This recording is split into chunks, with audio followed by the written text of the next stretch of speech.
Hi, it's Camilla from the Sewing Society, and in this video I'm going to be showing you 3 different ways that you can use the decorative scallop stitch on your sewing machine.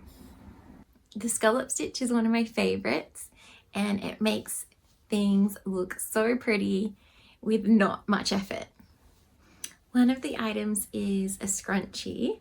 I know there's heaps of scrunchie tutorials out there, but I reckon this version is one of the easiest ways to make a scrunchie, and it also looks really sweet.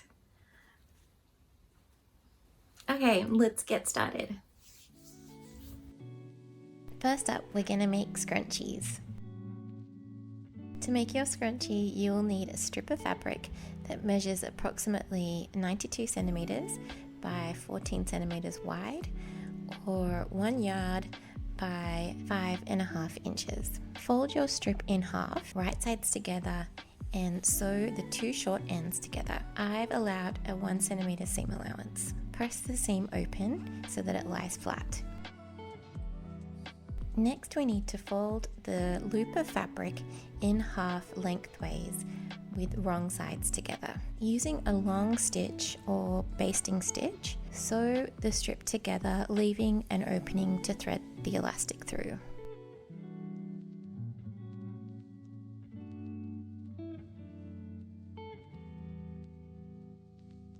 I'm using a 1/2 centimeter wide elastic by 20 centimeters long, which is approximately 1/4 inch by 8 inches.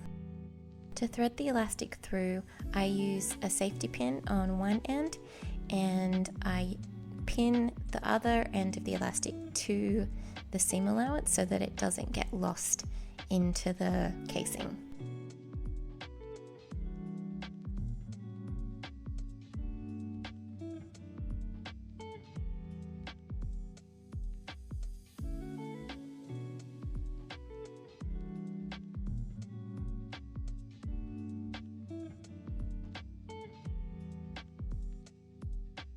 Once you've threaded the elastic all the way through and back around to the beginning, knot the 2 ends together using a sailor's knot.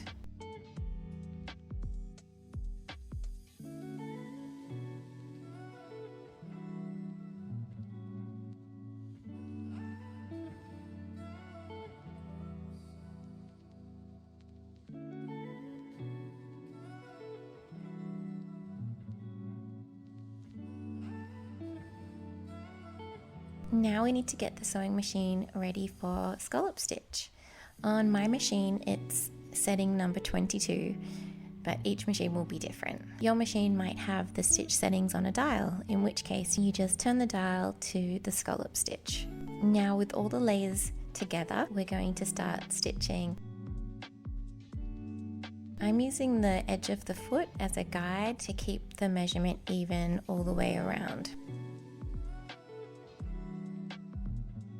When you get to the end, if there's any strange overlapping stitches, we can unpick those to make it look nice and pretty.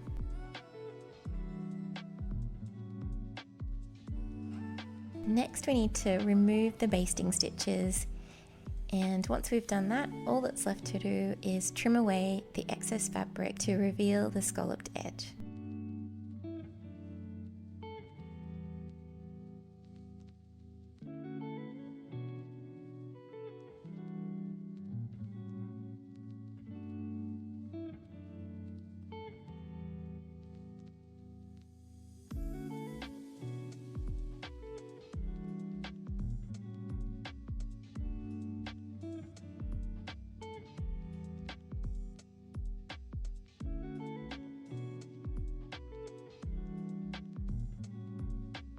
And there you have a super cute scrunchie with scalloped edging, and a really easy method for making scrunchies as well. Next up, we've got some gorgeous linen napkins. My napkins measure 40 centimeters by 40 centimeters square, or approximately 16 by 16 inches. I marked out the measurements onto the fabric, and then I measured 1.5 centimeters in from the edge, giving me room for the scallop stitches.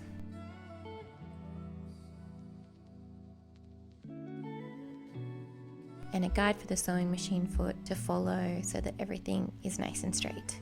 I decided to make the edges curved so that it was easier to get a nice edge for the scalloping. I just used this jar that I had on hand, so you can use anything that has a curve on it to give you that guideline. After I traced these out on all 4 corners, I thought it would be a good idea to use some tearaway stabilizer to keep all the stitches looking nice and also to prevent the fabric stretching out of shape. It's really handy if you haven't used it before. It's really good for using on garment construction as well, so it's good to have in your sewing kit. I cut some strips about 6 centimeters wide to make sure that I caught the stitching as I went around each edge, and it goes on the underside of whatever you're stitching. I started off going quite slowly to make sure I got around the curves nicely, using the edge of the foot and the ruled markings as a guide.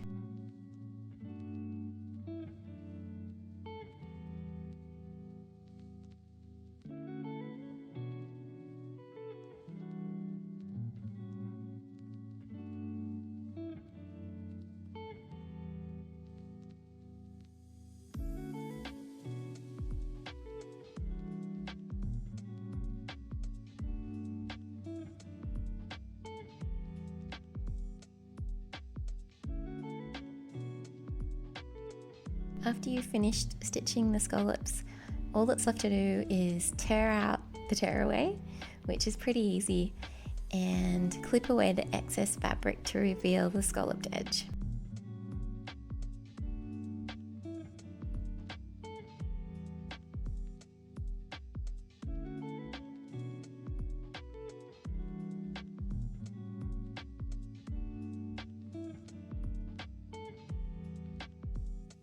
And you've made some beautiful napkins. I love that this doesn't take up much fabric and doesn't take very long to make, but looks so impressive.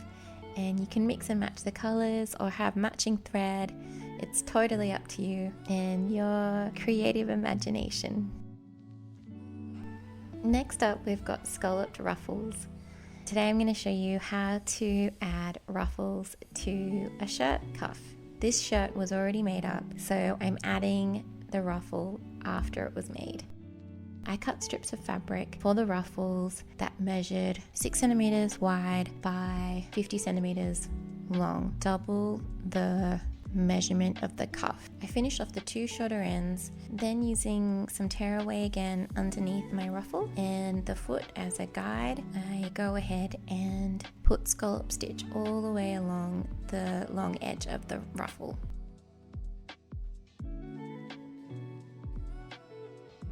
After I've done that, I clip away the excess fabric to reveal the scalloped edge. So we can gather up this length of fabric, we need to put 2 lines of gathering stitches on the long end of the ruffle.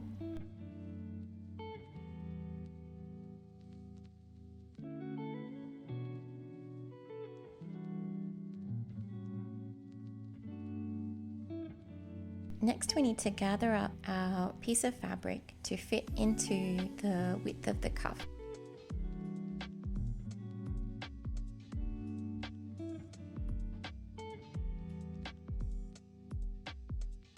So to do that, from the inside of the cuff, so the wrong side of the cuff, place the right side of the ruffle facing up. Pin each end of the ruffle to each end of the cuff, and then gather basting stitches. Pull them enough so that it gathers up the width of the strip of fabric to fit into the cuff, like this.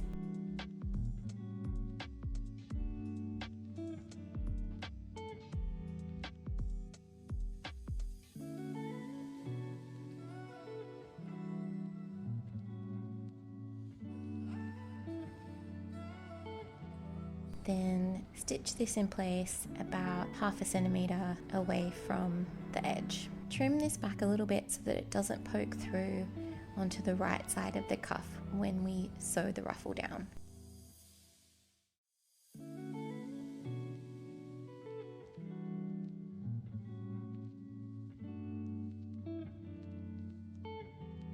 Then press the ruffle up like this and pin in place.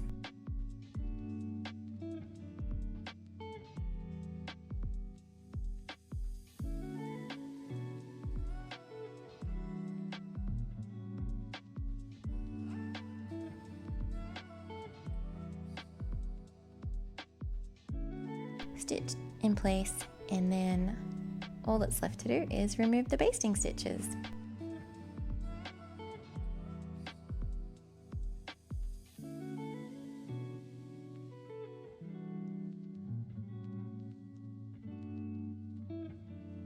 Then you've added a really lovely special touch to your shirt. You could use this method for making scalloped ruffles for anything that you like.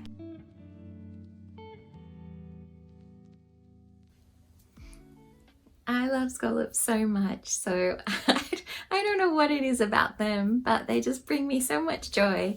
So I hope that this little tutorial has brought you some joy too, and that you enjoyed some of these projects and that you might decide to make some of them too.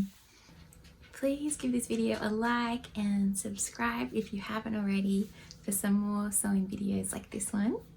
Thanks so much for watching, and I'll see you in the next one.